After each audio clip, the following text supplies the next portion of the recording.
Welcome to Let's Talk Passion and Purpose, the podcast where we explore the journeys of creators, leaders, and visionaries who've turned their passions into purpose. Join your host, Nicole Thomas, as we dive into inspiring stories, uncover strategies for success, and help you take the next step toward a life filled with meaning. Let's get started. Hey everyone, welcome back to another episode of Let's Talk Passion and Purpose with Nicole Thomas. In this interview, I sit down with Nancey B and we talk about what it means to reclaim your purpose, follow your dreams, and trust your story. And one of the things you will realize after listening to this episode is that sometimes the bravest thing that you can do is walk away from the life you thought you wanted and return to the creative voice that's been calling you all along. Just a little bit about Nancey. Nancey B is a Black, queer, self-taught analog collage artist, writer, storyteller, and host of the podcast Dreaming in Color with Nancey B. with an appreciation for all things Black, Southern, and imaginative. In all of her creative pursuits, she seeks to build worlds in which Black people can exist freely in all their beauty and complexity. She received her BA in Women's and Gender Studies from Mercer University in 2015, as well as her MPA in Nonprofit Management from Georgia Southern University in 2019, and has been working as a full-time creative since 2022. She's exhibited her visual work across the United States, including the Montgomery Museum of Fine Arts, the Jepson Center for the Arts, Yale Divinity School, MICA, and the Everett Center for the Arts.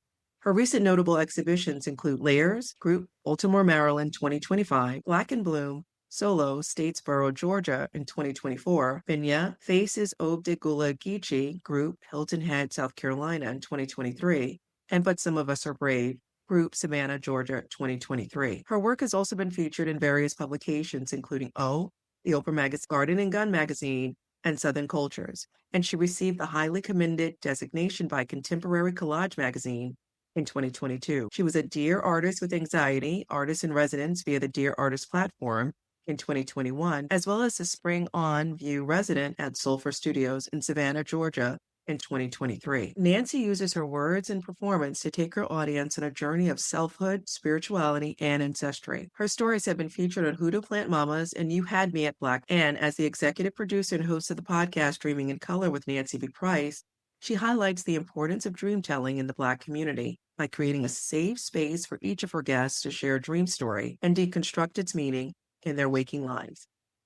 In her works of fiction, Nancey invokes the techniques of magical realism and Southern Gothic storytelling to build worlds and weave together lives inspired by the family and folklore from around her hometown of Girard, Georgia. Her short story, The Grounding, was recently published in Motive Magazine in February of 2025. Nancey currently resides in Statesboro, Georgia with her dog Olivia, and she can be seen sharing her creative process on social media at Nancey B.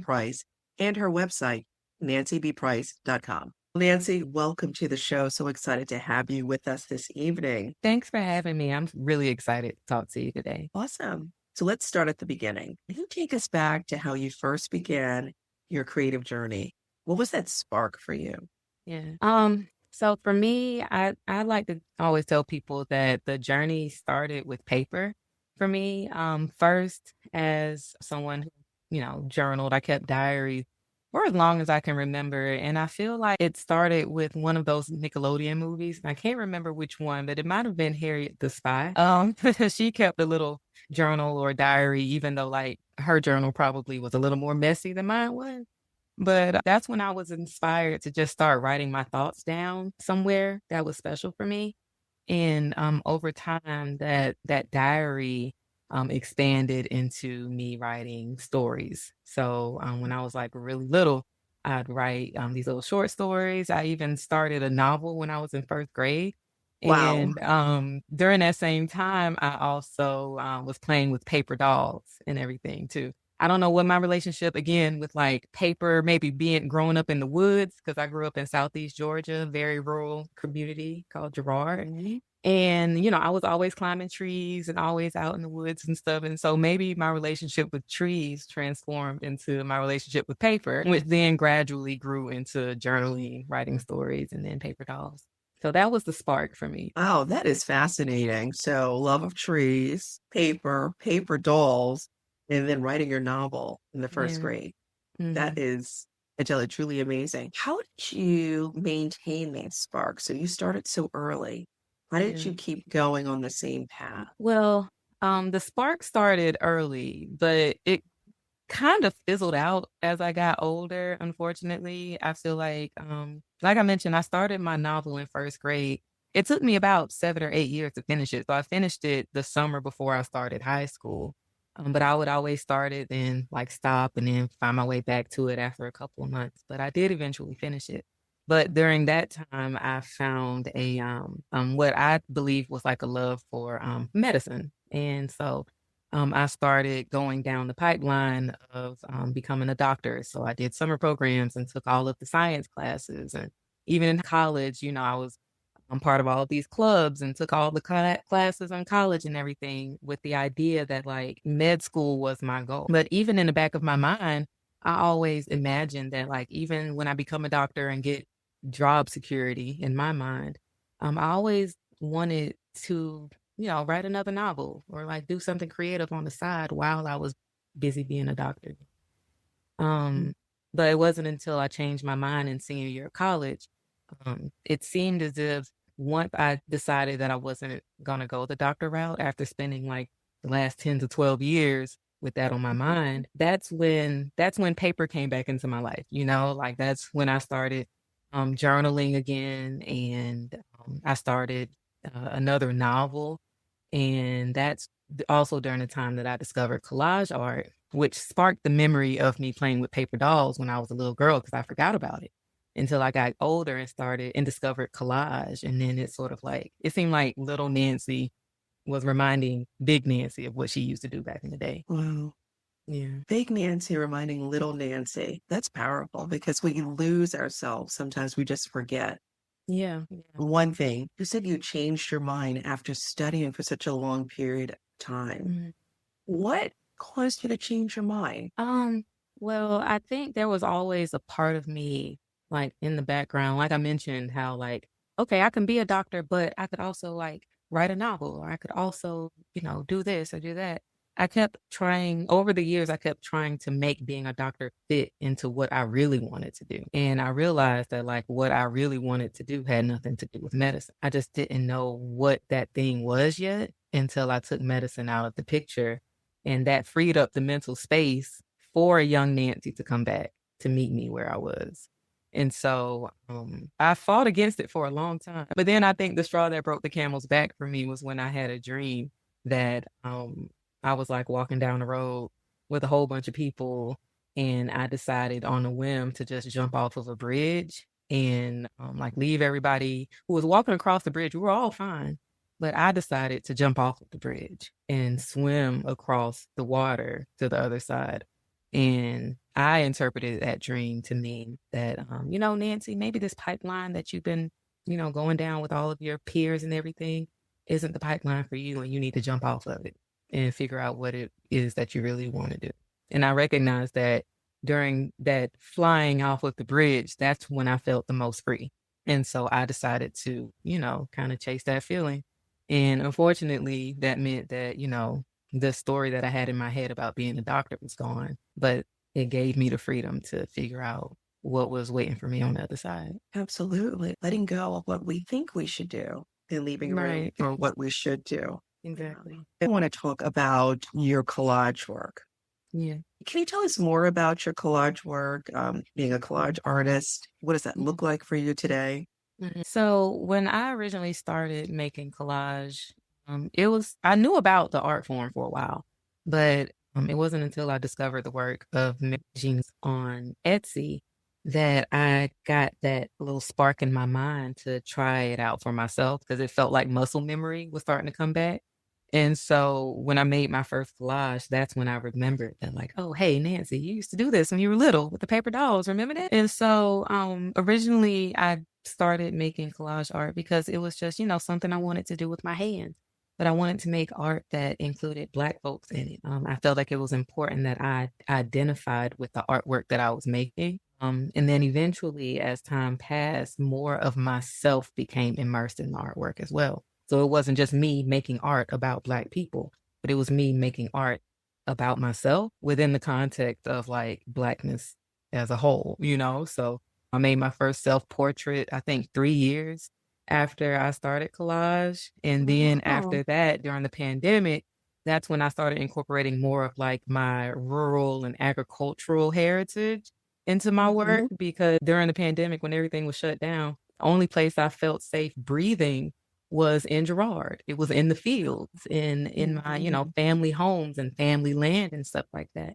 So more of that became influences for the artwork that I make, and even beyond just collage, as well as just like the stories that I write, and the impact of the dreams that I tell and the dreams that other people share around me. And so where I find myself in collage now is I'm at a crossroads, because I want to start figuring out more ways of incorporating collage into the other facets of my creative identity. So like, how cool would it be to create a body of collage work that's inspired by a season of the podcast, or inspired by a short story that I've written, and vice versa, So I'm really excited to see how those sort of worlds can mesh and collide with each other. Yeah, I'm excited too, because I do want to talk about, so we have collage artists, 2018, and then you're marrying this medium with being a writer and a storyteller.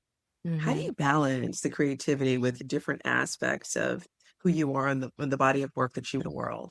I ain't gonna hold you. I'm still trying to figure out how to balance it out. I often find myself feeling weird about, spending so much time just working on collage and having to, set aside my writing or set aside the podcast. And then vice versa. When it's not collage, when it's writing or podcast season, I might not be collaging during that time. So it's just like, oh, Nancey, why aren't you like able to do all three at the same time? But, I wear many hats, but I only got one head. So it's like, I can't wear all three hats at the same time. Something has to, you can, but you'll probably burn out. I know I would. Like, I can't juggle. And so one of the things that I had to learn is that, hey, Nancey, yes, you wear all of these hats, all of these different things, but you don't have to wear them all at once, Right. And I think it's a beautiful testament to just like the longevity of my creativity over the years, because I didn't try to do it all at the beginning. I didn't burn out early. I was able to just keep going and, do this podcast, one season a year, or like with my artwork, I make art until like, oh, okay, you know what, Nancey, you need to go sit down for a second or go for a walk, or just put the art away for a little while and just focus on writing a story. So I listen to my body a lot when I'm juggling those different things. And like I said, I'm still trying to figure out how to do it. I'm still learning, but those are some of the things that I've learned up until this point. I love everything you said about the fact that you can wear many hats and knowing that you have to put down one in order to pick up another one, so that you don't burn out, right? There's that longevity. And it sounds like you've created a system that works. Yeah. That really works. How has your creativity shaped your identity and the life you've built for yourself? It took me a while to identify myself as a creative. I think especially in that in between, when I wasn't doing, a lot of like art making or anything, when I was trying to be a doctor, I didn't identify myself as creative, even though I was a writer. Like, I always identified myself as a writer, but for some reason, the creativity in writing didn't click for me. But once collage art came into the mix, that's when I had to reckon with myself and accept that, hey, Nancey, you are an artist. I am an artist, period. And doing that gave me the freedom to recognize that, hey, maybe you are creative. Like, and look at all of these different ways in which you are creative, And so, yeah, like I didn't identify as a creative person for a long time, but I do recognize that I've always identified myself as a writer and as a storyteller, and whenever someone asks me, Nancey, what do you do? I still identify myself as a writer first, even though I'm most known for my collaging. But over the years, I've, started to be comfortable with like saying like, hey, I'm a collage artist. Like, someone asks me what I do, I'm a collage artist, even though internally I still identify as a writer first. And, that's okay. I recognize that part about myself and also know what I present to the world. And right now I present a lot more of my collage art to the world than my writing. That's going to change, because I will be publishing work soon, and I can't wait for that. I'm just speaking it into the ether. So yeah, I've had an interesting journey with my creativity and my identity with it, but like, yeah, I'm happy to say now that like, I am a creative, I am a writer, I'm a storyteller, I'm a podcaster, I'm a collage artist, all of these things. Yeah, it sounds like you're embracing who you are in the creative space. Do you have any advice for someone who is struggling to call themselves a creative or even say that they're a writer? I think for me, one of the things that helped me out, especially as an artist, as an artist who's self-taught, is that, I make art for me. And every time I share my art with the world, it's an invitation for people to come into my space. And so that kind of helps buck that, imposter syndrome that a lot of people kind of, deal with, a lot of artists or even writers, anybody who's being creative. Who's not self-taught, who doesn't have formal training, who isn't connected to a network, you know, um, I make art for me and I create the world, the room, the space that, is safe for me to create. And so whenever I engage that work with other people, I'm not looking for external validation. I'm just like, here's something I made. Ain't it cool? And if you don't like it, then you can just leave my room. You don't have to stay in my room, but if you do like it, hey, come look at this writing that I've done while you're here. You want to hear this dream I had the other day? So it's like you're coming into my home. I'm inviting you into a space. I'm inviting you into my space. And look at all this cool stuff that I created, isn't that neat? And so I would always tell people, anybody who's coming into the space, regardless of their age or, education level or anything like that, create your own space, and invite people in. That way you can't be an imposter. You're never an imposter. You're never an imposter in your own space, I love that. I love that. You're never an imposter in your own space. Yeah. Don't just bring the table. Just create your own space. Just build your own house, Build your own house. Really nice. Do you believe where you are now, where you sit in the creative space and everything that you're working on, that it is tied to your purpose? Yes, but I understand purpose a little bit differently because of all the things that I'm doing. I remember when I first got started, it felt as if, all of my creative endeavors existed in a silo. So it's just like I have, one bucket that's just collage art and I'm making art and sharing it with art people. And then in another bucket, it was writing. And I was just, kind of really just sharing my writing with myself, but eventually I would connect with, other writers. And then the same with like performance storytelling and the podcast eventually. But then it wasn't it started in 2018 when I shifted my understanding of purpose, right? So I had went to a wellness retreat in Vermont, and I don't remember what sparked this like aha moment for me, but I had an aha moment, and it was basically for me, instead of trying to find purpose in all three or four of these creative endeavors that I have, I became that purpose. I became the purpose around which all of those endeavors coalesced, around which all of those endeavors like orbited, all of those things exist because of me. So I don't have to find the purpose in collaging or the purpose in writing and everything. Because I exist, they exist.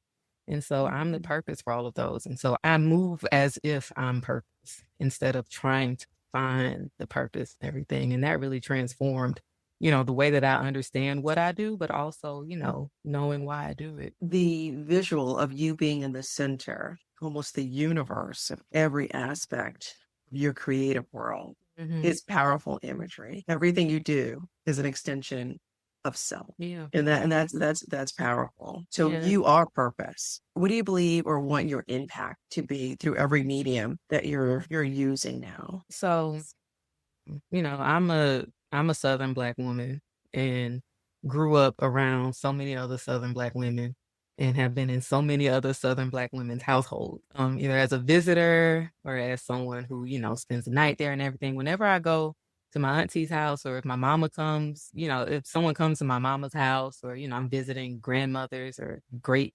aunts and stuff like that. When you come into their space, they're always offering you stuff. Like, do you want something to eat? Do you, want something to drink? You want to have a seat? You want to go outside? You want to, sit on the porch? You want to hug? You come into their space and you immediately feel a sense of home. You feel warm inside. You feel like you can take your shoes off and walk around for a bit and just be your most authentic self, And for my artwork, when I'm creating this space, it's an invitation for you to come into my space. So now I'm not an imposter. Experiencing my work, I want people to feel as if all of those things are offerings after they've come into my space. You want to hear a story, you want to see this artwork that I made. Do you want to make some art, Because I do workshops and stuff too. And then all of the workshops that I make, I build a world, I build an environment. There's candles, there's music, there's photos, there's family pictures, I invite you to be your authentic self. You can take your shoes off and, post up on the sofa if you like, And so when people walk away after experiencing my art, they're full, they have a piece of my work inside of them, just like if you eat and you got a belly full, you have a belly full of my work. And regardless of whether, it tastes good or not, it's an experience that you can only get in my space. And that's something that's important. And, same thing with like any other artist, your art is your fingerprint. Nobody makes art like you. And so use that uniqueness to your advantage. Love that. Use your uniqueness to your advantage. And when people come into your space and experience your work, it's Southern hospitality. It's Southern hospitality. Here's some sweet tea. Yes. Have you seen my collage art? Yeah. Have you experienced my writing? I want to touch on storytelling because we haven't talked about the fact that you're a storyteller. Yeah. Why did you move into that space and begin the oral tradition of sharing stories? Yeah. So I grew up around storytellers, even if they didn't like explicitly identify as storytellers. And all the uncles and aunties and grandmas and cousins and parents and great grandparents and stuff, all I know about their lives because they share their life stories. And they, retell those stories over and over at family cookouts or get-togethers or, just regular Sunday afternoon visits or something like that. And as I grew older, I find myself, recounting stories with my cousins or my siblings and stuff like that, right? But I think what started to click for me as far as identifying as a storyteller is that I want to say this was in 2013 or 2014. I discovered the Moth Radio Hour on NPR, and it was like, it's like a storyteller's open mic. And I'd always loved open mics, but I thought it was just for poets, and I wasn't no poet, spoken word person. But I could tell a story, I knew I could tell a story. So I remember performing at my very first open mic and, everybody in there were poets and musicians. And I just went up there and just started talking about myself, but people really connected with the stories that I tell. All the stories that I tell are, true stories, true lived experiences that I've had. And it's another way for me to, connect with my community, but also now that I think about it, it's also gives me an opportunity to contribute my life story to the oral tradition of my family, to the stories that they tell, because I don't exist outside of that universe. I'm just as much as a part of the family story, of the family, oral tradition, as any of the storytellers, any of the cousins and family members who tell me their stories, So, yeah, that's kind of it. That's how it started. I've grown up around storytellers, and then I discovered them all and started telling stories of my own. And started telling stories of your own. How has storytelling impacted your writing and even your art? Yeah.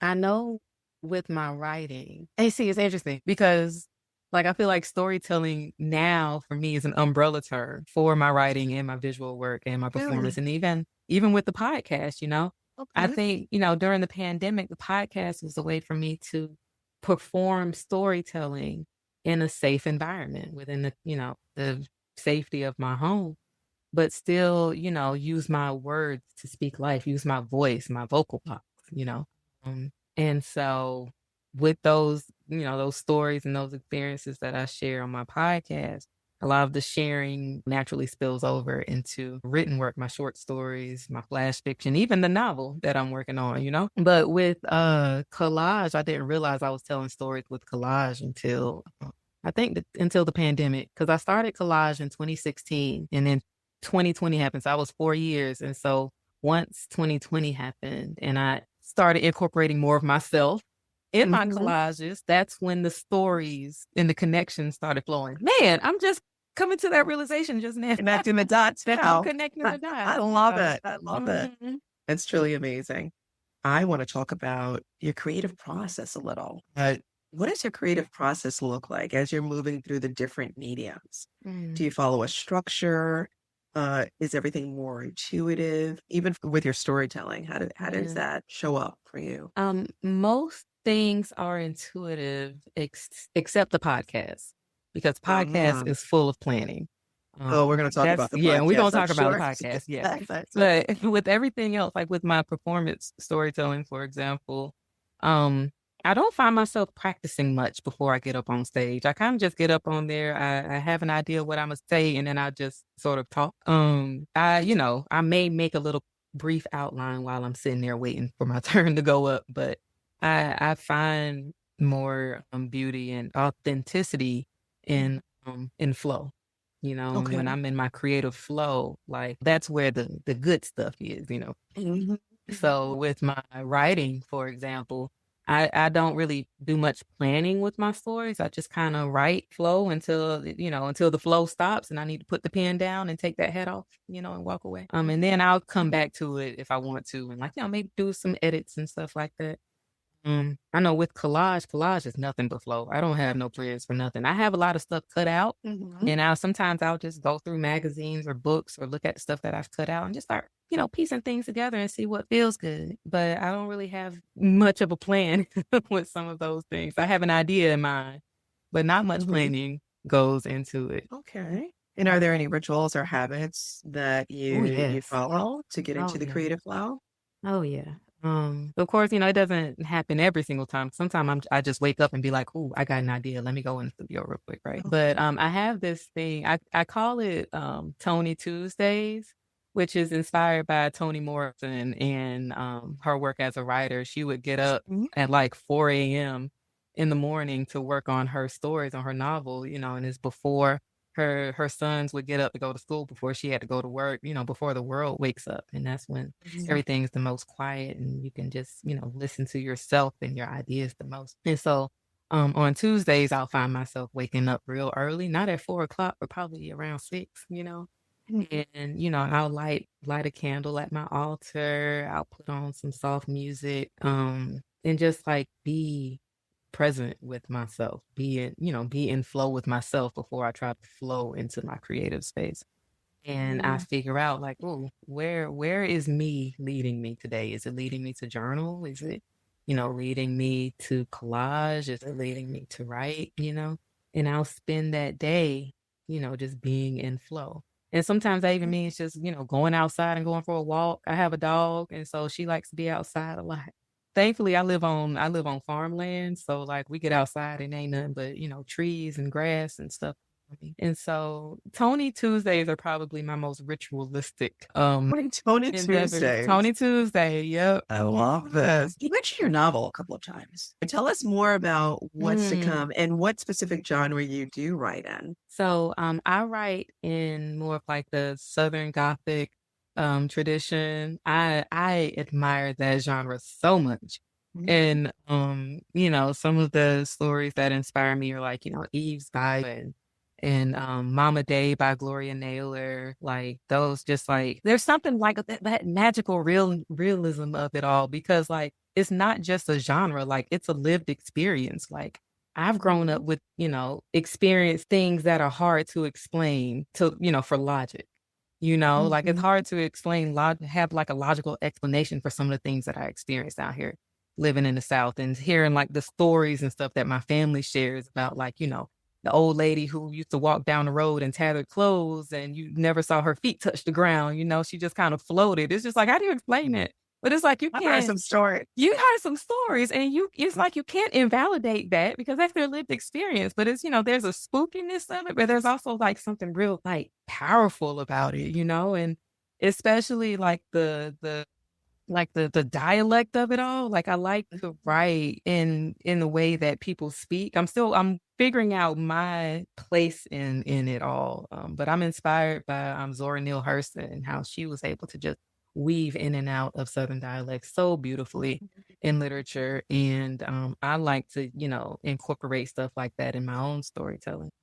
But with my novel, the novel is what really sparked this new creative wave as an adult for me. It started with the novel, then Collage came afterward. But it's a novel about a Black family that's, reeling from the death of its matriarch, told through the eyes of the estranged granddaughter. The grandma, passes away, and the estranged granddaughter has to come back home because she's in the will, and she's learning about all of this like familial history between her, her grandmother on her dad's side, who was the one who passed, but also like the family stories and lore of her mother's side of the family too. So she's trying to figure out where she fits in this like constellation of familial drama that she doesn't think she's connected to at all, but she has, all of the connections to it. It's a story that's full of like, spirituality, alternative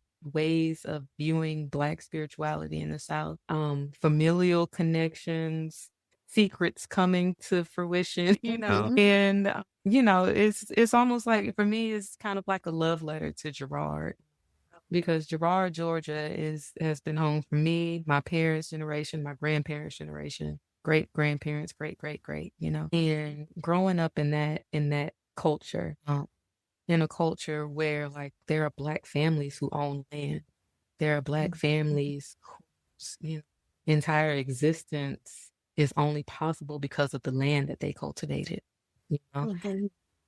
There's something really beautiful and powerful about being connected to a heritage like that, And so with the novel, it takes place on a road in Girard, similar to, the roads that I grew up on. Dirt, Georgia red clay, if it's real dry, somebody passed by, your house gonna be dusty, and if it rains, you might get bogged down, If you want to get outside and go for a walk, you just go for a walk without worrying about cars. You might not ever see a car come down your road, like there's the tranquility in that, is what I hope to capture with this novel, but also recognizing that, it's Girard. It don't look like nobody out there, but everything is out there.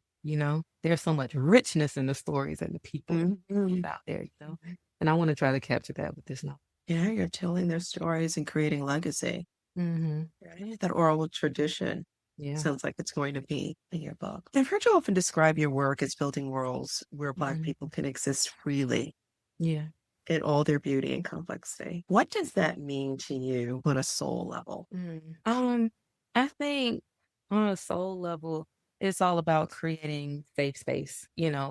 Black people for a long time, especially here in the United States, unfortunately have to exist within the context of, systematic racism, capitalism, homophobia, sexism, like all of those things. But with the work that I do, I like to explore, who are we outside of those confines? Who are we outside of that boxes? Are we just as messy and magical and mystical and majestic and all of these other things outside of those confines and those boxes that they try to put us in? So how can I just create a safe space for us to just be ourselves? And what does that look like? So with my art, it's Black folks existing in all different spaces. With my writing, it's Black people just existing and not necessarily having to fight a system all the time, Yeah. Not to have to fight a system, not to have that struggle, Yeah. but be able to show Black people living. I mean, it reminds me like an interview that Toni Morrison did when someone asked her, like, why don't you include any white folks in your books? And she's like, you don't ask a white person why you don't include Black people in their books, Like, Black people are my point of reference. I grew up in an environment that is similar to the ones in my books. And so I like to carry that with me. I want to, create art that reflects the environment that I grew up in too. Create art that reflects the environment you're in, and that'll help others see themselves, feel seen and heard. Let's talk about your podcast. Really excited to delve in because I know earlier you talked about the dream. We discussed the dream. And that was part of the decision to kind of let go of studying medicine. So the title of your podcast is Dreaming in Color. What inspired you to start it, and what kind of space were you hoping to create? Yeah. So the purpose of Dreaming in Color is to, highlight the practice of dream telling in the Black community by, creating a space where Black folk can share a dream story that they've had and talk about it within the, the context of their lives, lived experiences. And so it's sort of like a open mic slash conversational interview type of show, where each episode, it starts off with me sharing a dream story that sort of connects with the theme of the episode. And then I bring on a guest who will, share their own dream story. And then we just talk about it within the context of whatever lived experience that they're going through. So it's not necessarily like a dream interpretation podcast, even though some dream interpretation take place, but it's more of a way for me to, document the dream telling tradition that exists amongst Black people, which, for me, it started with my mom. I grew up listening to my mama share dream stories that she's had. And she talks about, the dream stories that her mama and, her grandma and stuff would share with her. And I just thought, like, I wonder if anybody else is having this experience that I am. Like, is anybody else having a dream about fish and waking up and trying to figure out who's pregnant, or is it just and what I found is that it ain't just us, Exactly. it's not just my family, but it's so many other Black families around here. And so I figured, like, how cool would it be to try to like replicate that experience of sitting in the living room and listen to my mama tell the dream story that she had, but do it in a podcast format that is, that's warm, that's informal, but still just as impactful as, any sort of like formal podcast. And so I think that going back to the whole safe space thing and building worlds where Black people can exist freely, I think, sharing our dreams, the dream telling aspect of our culture is another way of creating a safe space for Black people to share their subconscious lives, in addition to how they, are impacted by those lives in like the conscious, like waking space, which has been so dope. It's been really Yeah, I mean, I tell you, I can only imagine because it sounds dope and it's brilliant because there are so many shared stories and interpretations, right? What is the most unique dream shared on your podcast? And what came out of it? What did you learn about our culture? What was the revelation? Oh my gosh. Okay. This is a good question because there's been some good dreams. Mm-hmm. I feel like it's only right because this podcast was influenced by me listening to my mama tell dream stories. There's an episode, it's the last episode of season 1. It's called This Is Where I Leave You. And I talked with my mama. She was the guest for that episode. And so, yes, she, That's nice. and what was really cool about that episode is that we recorded it like in person. So most of the episodes are recorded over Zoom. But for that episode, I went home to Girard and, recorded that episode with her in, at home on family land in the family house and stuff like that. So it already created this space of safety for sharing for both of us, a space for me to learn more about her experience with dream, and also a space for her to feel comfortable sharing a dream story because, she's been sharing them at home her whole life. So we're just at home again. And she had a dream story. She shared a dream about her aunt, my great aunt. Her name was Sarah.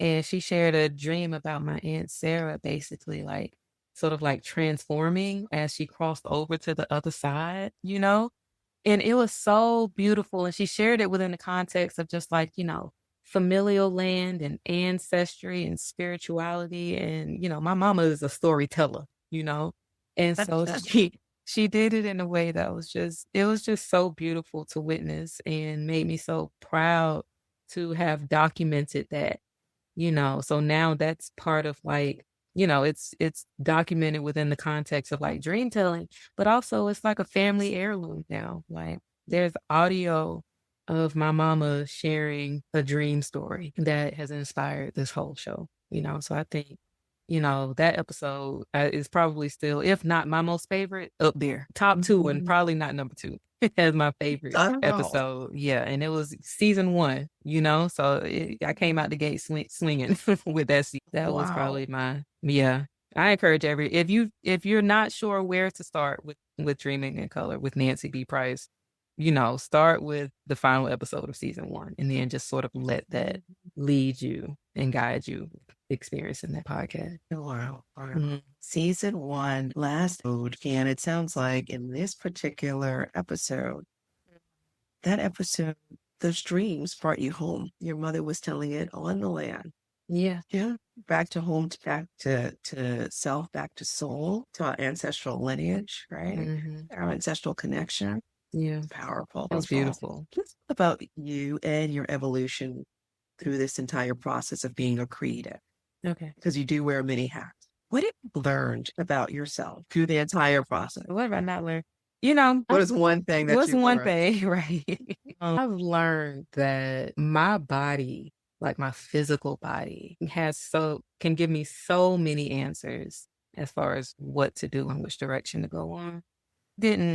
I was working full time for a university for like most of my creative life. It wasn't until 2022, which was 3 years ago, that I became a full-time creative, and I learned early that like I need to pay attention to how my body reacts to the things that I do or the opportunities that come my way and everything. Because sometimes, not sometimes, all the time, generally speaking, my body knows what for it. What, on a basic level, it knows how to keep me alive. But, stepping beyond that, it's just like it knows what's good for me, what's a good opportunity, what isn't. Things are presented my way, I'm thinking about, okay, how do I feel in my head? How do I feel in my heart, my stomach, my back? Like, am I excited about this opportunity? Am I apprehensive? Do I have the time? Does looking at this opportunity stress me out and make me figure out how am I going to fit it all? But I think beyond that, to recognize that the words that I speak about my creative work, like how I talk about my creative work, can also impact my body's relationship with it too. I remember when I first got started as a creative, as a full-time creative, whenever someone asked me like, hey, what do you do, Nancy? And I'm just like, well, child, I'm doing this art thing. I'm gonna see how it go, and I would always end with like, but if it don't work out, I'll just get another job, And I said that enough times to where I would like feel it in my body. Like I would start feeling sad about it or anxious about the work that I was doing. I didn't have the confidence to say with a surety that like, I'm an artist, I am a creative, I am, that's what I do, And because I didn't have that confidence, my body also reinforced that, like that not positive, it wasn't positive reinforcement, negative feedback mechanism. But I noticed that the more I spoke about what I do with confidence, that's when my body followed suit. My body was like, oh, okay, we're a writer. Cool, we write. We're creative. All right, let's go create something, Like my mind and my body and the words that I speak all have to be in alignment in order for this to work, in order for me to be successful, regardless of what success looks like. I'm still figuring that out too. But I know I've noticed that I have to be in alignment. I have to be in complete alignment, because if I'm not, like, my body will let me know, girl, you need to go sit down. You need to go exercise. You need to go for a walk. Hello, Right. And so that's something that's a big thing that I think I've learned about myself in this whole creative process. It's like, paying attention to my body, understanding what I release from my body through my mouth, and how that impacts the way that I think about, the work that I do. Yeah, that's powerful. A lot of people don't sit or stay still enough to feel the impact, because our body holds trauma. Our body holds so much. What happens? Holds a lot, yes. And we don't realize how much tension comes from what we say, or just internalizing what other people say, the projections every day, all of that. And I don't want to use the word energy, but all of that noise starts to seep in, which takes me to another question. How do you balance it all? I know you said you put down one thing. Yeah, you change hats. But what practices do you have in place, at least one or two, that you can share? Yeah, I will say that, when I started this creative journey, it was an outlet from my life as a 40-hour-a-week full-timer, And so when it became my life, I needed to make sure I did things that reminded me that, hey, Nancy, like the things that you do that, help sustain you and pay the bills and everything like that, please make sure that they still feel good to you, that they still help like replenish you and nourish you, and it doesn't just become another job, but also remember that you have a life outside of this. Like once I step out the studio, like I'm Nancy with a dog, who lives in rural Georgia, who, gotta go to the store every day and buy her, buy her groceries, who goes to, when she go to her mama house. Nancy isn't the artist. Nancy isn't the creative. Nancy isn't the writer. Nancy is Nancy. So like, be Nancy. Yeah, be Nancy. Be Nancy. So be yourself. Be yourself. Exist. It is okay for your creativity to become your livelihood, as long as you find balance and all of that. But I think I had to recognize too that like, hey, I still have a life out of this. I still have relationships that I need to maintain with family and friends and everything. Like I can just, I want to go somewhere where I can take my shoes off and, let somebody else offer me something too, and just be that. And so I think that sort of helps me balance things a little bit when I can remember that, like, at the end of the day, like, yes, I'm creative, I'm all these things, but I'm also myself. And I can exist as me outside of all of these creative endeavors too. Yeah. You can exist without all of those almost like labels that we should put based on what we are and what we do. Right. Yeah. What advice would you offer to other creatives who are trying to pursue their passion and purpose, but feel stuck or unsure where to begin? I think going back to like story, right, and storytelling, I would tell any creative, to start with like knowing what your story is and be able to share that story with confidence. You remember what I was talking about earlier when I was just like, well, I guess I'm an artist child. We're gonna see how it goes. Like, that's not confident. Confidence is saying that, I am a creative who likes to center and celebrate Black bodies from the fields of rural America to the stars in the night sky and everywhere in between. That's something that's, that's precise. It's part of my artist statement, and it's almost kind of like an elevator pitch, and it helps, the more you recite it, the more comfortable you are with it, and the more that you can convince other people to get on board with what you're doing and how you're doing it, And so, for people who don't know how to get started or whatever, start with your story, which it should be easy to, should is rooted in shame. But it can be easy because nobody knows your story like you do, Right. and nobody knows the reason that you're making art like you do. So you can tell somebody the reason you make art is because, you ate a pickle and the pickle made, it tasted like something and you decided to make art that resembled the taste of the pickle, Like, okay, that's your story. Stand up. It can be as simple as that, And own it, right? That's your Own story. it. Right. Don't nobody, who else is going to know if that's true or not, And so that's what I would tell somebody is to know your story and be able to recite that thing forwards and backwards.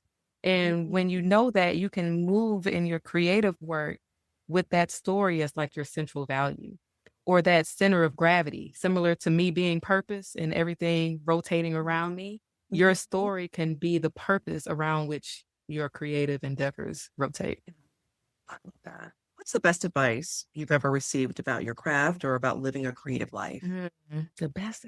I'll say the best advice, which it wasn't given to me directly, but I heard it on a podcast years ago. And the host on the show said that sometimes saying no creates the space for a yes to come. I think when I first got started, I was so afraid to say no to opportunities because I didn't think that any more opportunities would come to me. And I found myself saying yes to quite a few things. And then I got overwhelmed and burned out and, all that sort of happened. And so learning that saying no is okay.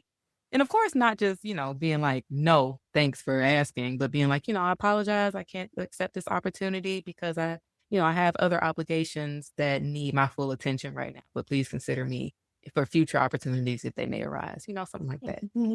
But I noticed that even saying no to that opportunity, that person might follow up later because you left the door open for them so that you can say yes, And so, that whole thing about creating safe space, okay, I got to say no to this so that I can, have the creative space to say yes later, Because if I say yes to this thing I should have said no for, then I'm going to be tired from that yes that should have been a no. And then when the supposed to be yes comes along, I'm too tired for it and I can't accept it, Mhm. So that was the best advice I could have got. Wow. I want to ask you, if you had a moment to speak with little Nancey B. Price, All right. what would you say? I'd say, little girl, you was right all along. You had all the answers.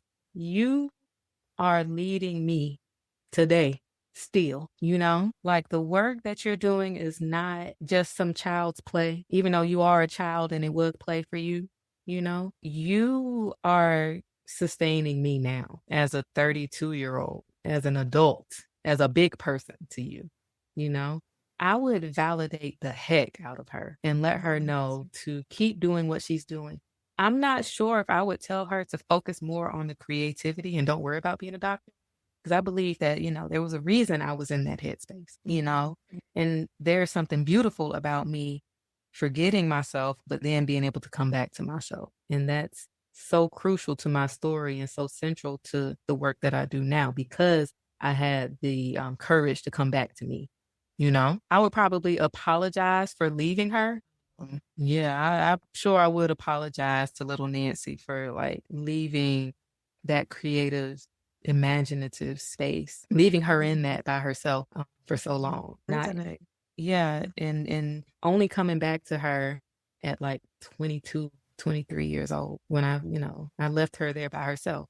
But now I'm here with her and we're both creating together. I would thank her. That's beautiful. I don't know why I had this image of just archaeology and the excavation of self and working together to just peel back layers and just uncover, just pick up all that dirt and just dig deeper into self. It's beautiful. Looking ahead, what's next for you? When my collage career took off, it overshadowed my writing for a long time, for years. But just within the past about year or two, I found myself coming back to writing now and expanding what I write. Because again, a novel is a long process, but I have so many other story ideas that I need to just get out, And so I've started writing flash fiction, which has been so fun because I can like tell a story. It ain't got to be like 1,200 pages long or nothing like that. But it can be, it helps me, dust off my writing chops, but also gives me a chance to, tell a story similar to the way we tell stories and like orally. We're not up on stage all day reading a novel. We got 5 minutes to tell a story. Why not read a story of mine in 5 minutes? And so because, writing those stories and finishing those stories has given me more confidence to like work on my novel and believe that I will finish it and publish it, So, the novel that I'm writing will be published. That, I'm saying that out loud. So, it's a manifestation there. But I'm also looking forward to like using my voice more, like speaking engagements, being on panels, standing in front of people and talking about collage and writing and telling stories and stuff like that. And of course, like, the podcast, being in the podcast space has made me so much more comfortable with using my voice, especially when I wasn't able to do it during the during the pandemic. And so I just want to be able to just continue using my voice and speaking and writing and just keep being a storyteller and being open to all the opportunities coming my way. Opportunities that I don't even know are possible for me yet, like I'm open to it all, but of course within reason, as well as, making sure that it still feels good in my body and all of that stuff. And and just go from there. Exciting. Well, I'm looking forward to seeing what's next. That's going to be amazing. Nancey, thank you for being a guest. I hope you'll join us again. Oh, absolutely. Thank you for joining Let's Talk Passion and Purpose. I hope you're leaving inspired and ready to elevate your journey. Remember to subscribe, rate, and share if you enjoyed today's episode. Stay connected, follow your passion, live purposefully, and we'll see you next time.